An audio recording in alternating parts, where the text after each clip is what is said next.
So if you've clicked on this video, you know exactly where we're going today. Don't need to say much more, to be completely honest, but we will head down and figure out where we need to go. It's a fucking lovely day in London, isn't it? It is. A lovely day, Corinne. It's fucking lovely. It will be once the sun comes out. It's fucking cold, but it's meant to get to 8 degrees today. Holy shit. Who would have thought? As a doggo. I was informed this morning, actually, that if anyone's ever seen, I think they're in Fast and Furious and also in like James Bond and Johnny English even as well. MI6, the British Secret Service. That is their headquarters right there, which makes sense considering how fortified it is. That's a pretty decent building. Good luck getting in.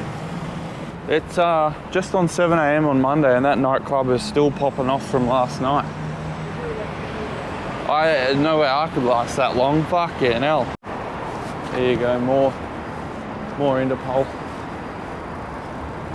MI6. What is it? Oh god, no photography. Shit. I'm going to be arrested by the British Secret Service. Down we go yet again. So we are now on the bus, heading to our first stop of the day, which will be Windsor Castle. I was like, oh, Windsor Castle, I'm not sure, like, it might just be a castle. It's actually where Queen Lizzie II is buried, so I think that will actually be pretty cool to go and see where she is actually buried, and her tomb there. And the tower has a flagpole with a flag on it that indicates to you and I whether the king is in the building or not. Looking to your left is the castle. There it is, there's the castle. There is Windsor Castle. The king will be here today. He was in Sandringham yesterday, meeting the...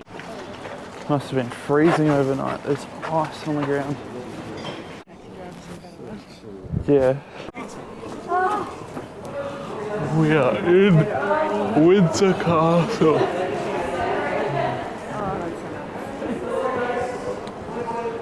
The Queen and Charles. And next in line for the throne.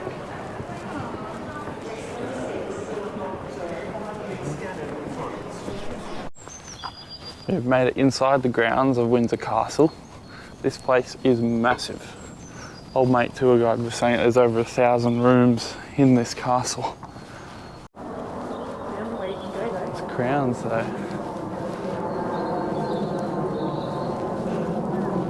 Impressive.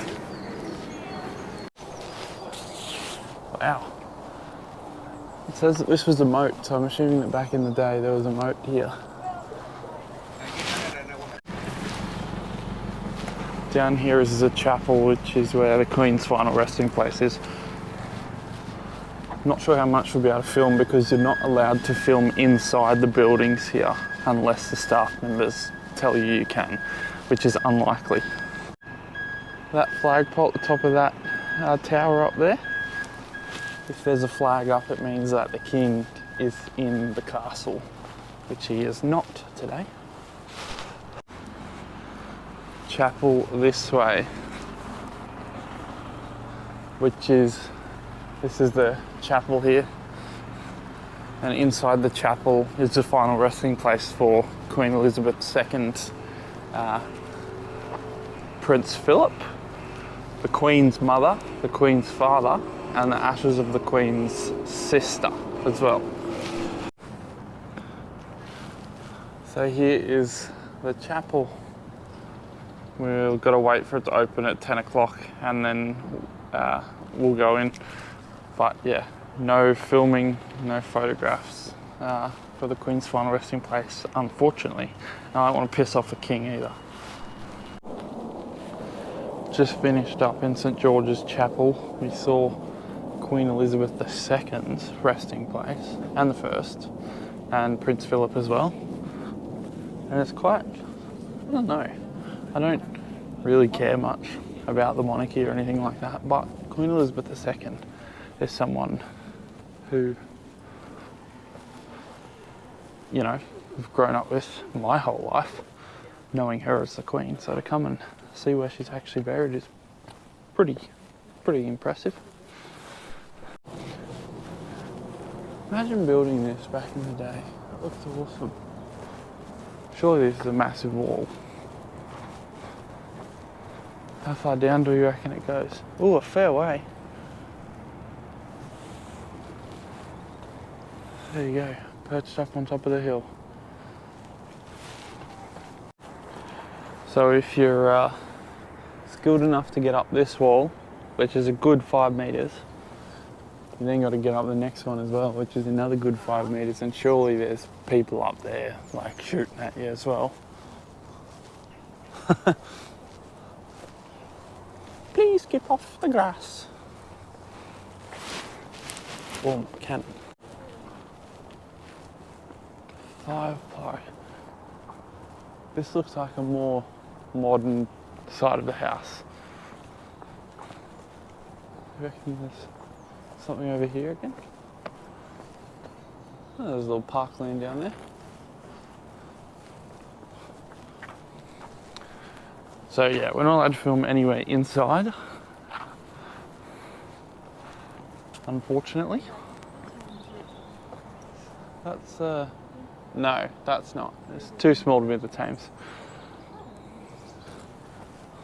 Ooh, that's slippery, very slippery. I was saying that there was a fire here in modern times in the state apartments, I believe, and so it's half been rebuilt in the 90s. So that's actually not that long ago. So we just finished in the staterooms, and there was lots of gold, like heaps of gold. Never seen as much gold in my life. Still just walking around the grounds. Very impressive. I don't know how you could need so many rooms to yourself, that's for sure. But I guess when you got that much money just handed to you, what else are you going to do with it?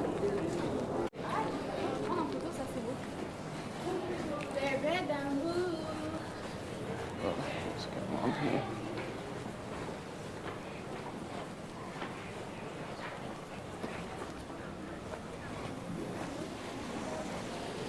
There's steps up the side.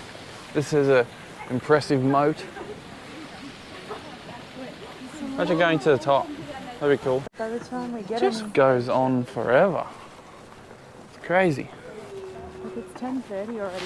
We have pretty well finished at Windsor Castle. We have only seen probably 2% of it, let's be honest. We went through the royal staterooms. There was plenty of gold, and there's so much more castle that we haven't seen, but it's time's pretty much up. So we're going to head back, look for some lunch, and then jump on the bus and head on to the next thing, which I believe is Stonehenge. King Henry VIII Gate. That's the St George's Chapel there, which is where Queen Elizabeth II is buried with Philip and Queen Elizabeth I. So it's Lizzie's partner, Lizzie's mum and dad, and Lizzie's sister also. They're all buried there. One thing I've noticed about Britain is that they like to guard their castles, that's for sure. Got police jackets, policemen. But then they don't have, like, they got coppers there. But then there's other things where you'd be like, well shit, coppers should probably be guarding that. And they're not. Like, we went through full airport security to get in. That's pretty cool down there as well. Imagine being a cop and just being posted to a castle. How boring would that be? Just being on the door. Very cool. Now you can say I've been to a real castle. Not just a fake one, a real one. It's so well maintained as well. The grass is immaculate. I wish I could have grass like that. And you're not got any chance of getting into that castle, to be completely honest. The walls, massive. Okay, Stonehenge will be visible to you at 1 o'clock in 5, in 4, in 3, In 2, in 1. Look between the bush and the trees on the right. There are the stones of Stonehenge at 1 o'clock. Now you'll see at the moment there's the remains of a road on the right here that my dad used to drive up when I was probably about 6 to about 13. We parked behind the Heelstone, which is that stone on its own on the right. The only stone I think was actually never brought here. They thought it was just here originally. They just stood it up. There's the Heelstone, and you can see the remains of a road there on the right hand side there. That's not been a road for about 40 years now. Not very busy at the stones today, which is good. You won't have to worry too much about it. You shouldn't have to queue for the shuttle buses, not unless you're on a private tour in an evening, which they won't do until May to September. The tallest one is that, no, the heaviest one is that one with looks like a tenon joint on the top of it. They all have those, but they don't need them because it's too heavy anyway. Well, we're out here on this absolutely lovely day. We have been bloody amazed with the weather just out of the city in the countryside, and over there is Stonehenge.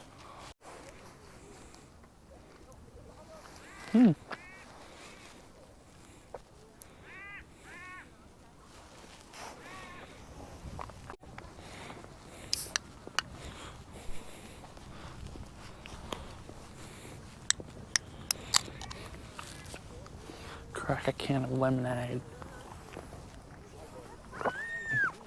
Not bad.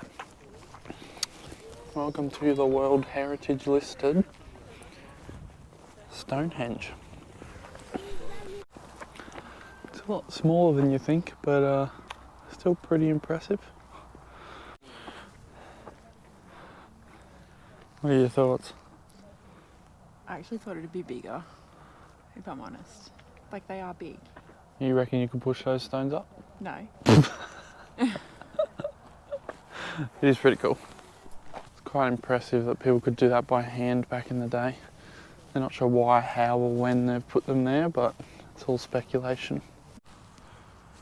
So it's basically saying that winter solstice, you can stand right in the middle, look to your left, and the sun will rise directly between two of the stones, and the opposite happens to the right in winter or summer, whatever I said, the opposite.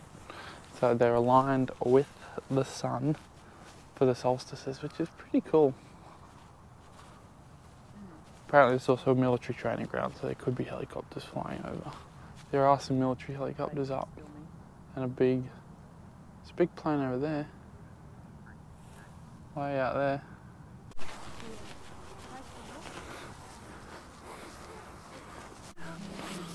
Midsummer sunrise and the midwinter sunset straight through the middle there, I assume. Well, World Heritage Site number 1 ticked off. I think it's the only one I've been to.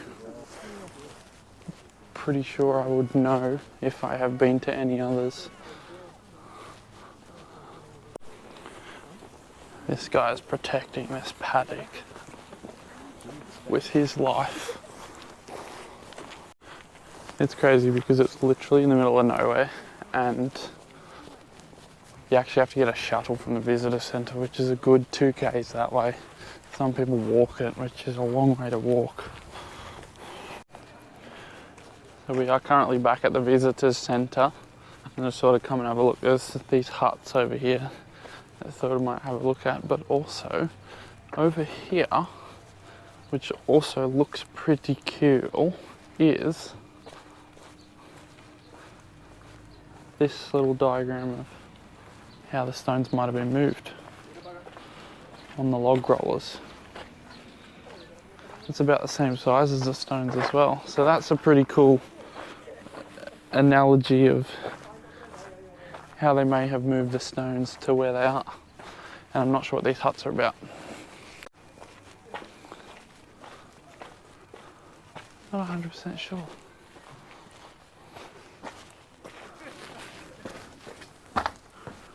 Wow, this reminds me of like Vanuatu or something.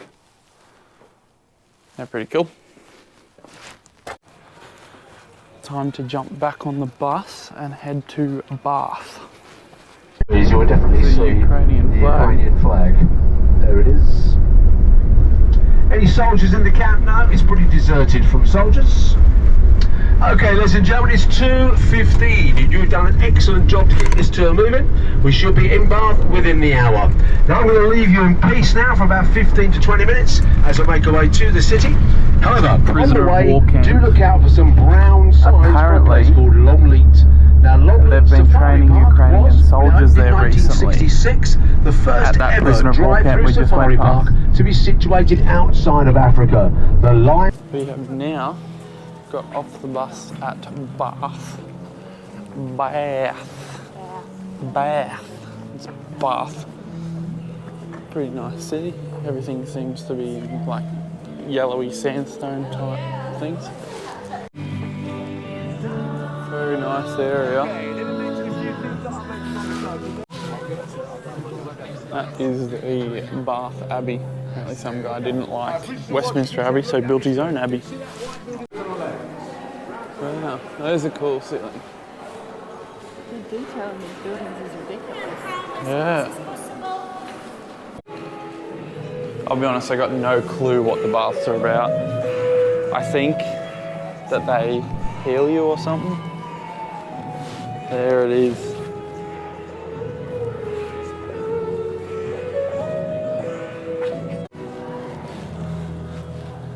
The Roman baths and the Abbey. It's the Abbey. This is a sculpture of what it used to look like, I believe.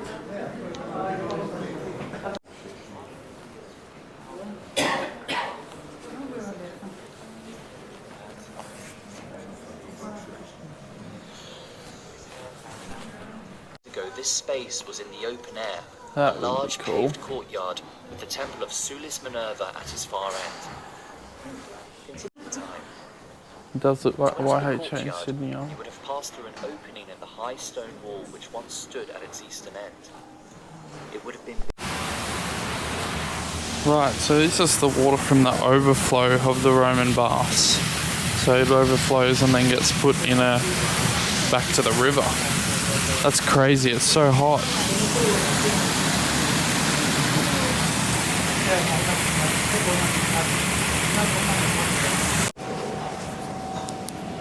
There's more water below, but it's just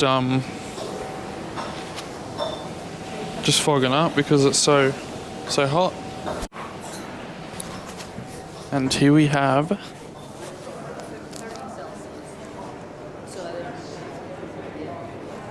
the actual Great Bath, which looks disgusting. Disgusting! So it looks like we're at the main bath, but then there's a west bath and an east bath. So if I am reading this right, well, we've just come from the Great Bath to the east bath, so that's actually got no water in it at the moment, but it's quite dark. What I'm getting from this is that if you had sores or something like that, or needed to be healed, you'd come to the bath, and because it's hot mineral water, you would be able to heal yourself, basically. I just realised they're a hologram. Oh my god, a bum. Keep it PG. This was like a sauna, and those things there would stack up and hold the floor by the looks of it.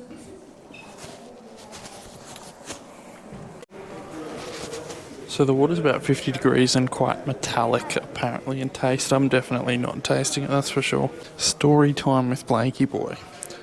So, apparently, there's this guy, and he was like a prince or something. He went somewhere, he caught leprosy. There's more of those stilts to hold the floor up. Caught leprosy. Got disowned by his family. Then, on his travels, he was taking his pigs for a walk, because that's all he had, and he noticed that when his pigs went in the water here, they would heal their scars and scratches. So, he thought, maybe it'll cure my leprosy. Got in, bada bing, bada boom, Watch my head. And it did cure his leprosy. So then, here's some more parts. He went back to his tribe, and they accepted him back. Then everyone decided, well, it's not a bad place. So they came to the Roman baths, and that is how Bath was founded, basically. And the Romans came, and everyone started coming. It does look very disgusting, but I mean, if it cures things, then I guess why wouldn't you go in there? So we were just across the other side. This is a circular bath, but essentially it's all just natural spring water that comes up from the ground, basically. But it's 50 degrees and metallic-y salty. This out here is the sacred bath. Absolutely no clue why, but you can actually feel the heat coming off it. It'd be quite nice to be in there right now, actually. Oh, it's bubbling. I've just noticed that we could play a really cruel prank. This is a donation thing. Press to increase. It's at £3. I wonder if I can increase it.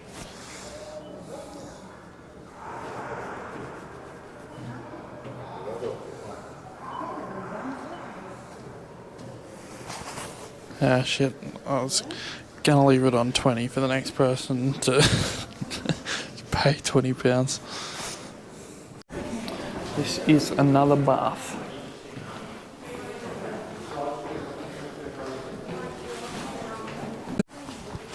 Okay, I've tasted natural spring water before, and it's absolutely fucking disgusting, but we'll give it a go. Yep. The metallic-y taste is disgusting. Yeah. Nah.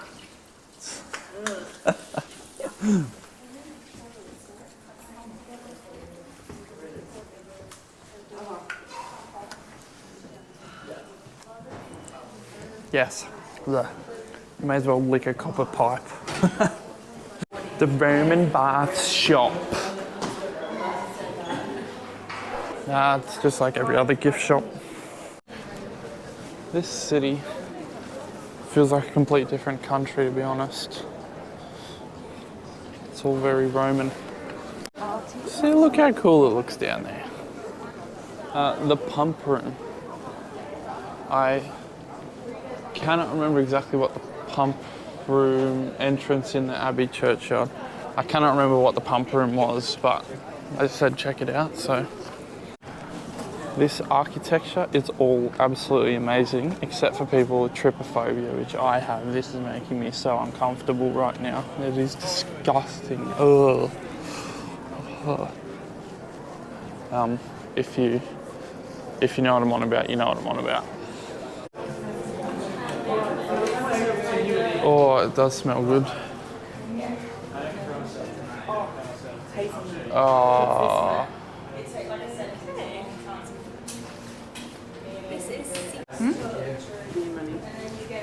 I like it. I like it. We've bought some fudge. Very sweet, but very good. And now I'm going to go and get some food. I'm not sure exactly what, but we'll have a look. Such an odd town. There's no, like, it's all walking. There's no roads or cars. It's very weird. This would have to be the first Krispy Kreme I've seen on the entire trip. So they do have them. But I'm opting for the local McDonald's with the Eshay standing at the front. Oakley dokley artichoke. We are back on the bus. Finished the Maccas. Had some Maccas, finished the Maccas. Back on the bus now. We've got a 2.5 hour drive back to London. That's most likely going to be a pretty boring trip. Mum's getting on. I'm back. She's back. She's doing her own little thing, saw a squirrel or something, I don't know. Lost me again. Yeah, lost her again, the old Alzheimer's dementia patient. I got free hot chocolate sample earlier and it was so good. White pistachio. White pistachio, hot chocolate. She was all over her free samples. We bought some of the fudge as well, which is good. It is quite rich, but it is good. Yeah, we'll probably end this one here because we're not going to be up to anything tonight, so we will see you tomorrow. Hope you enjoyed.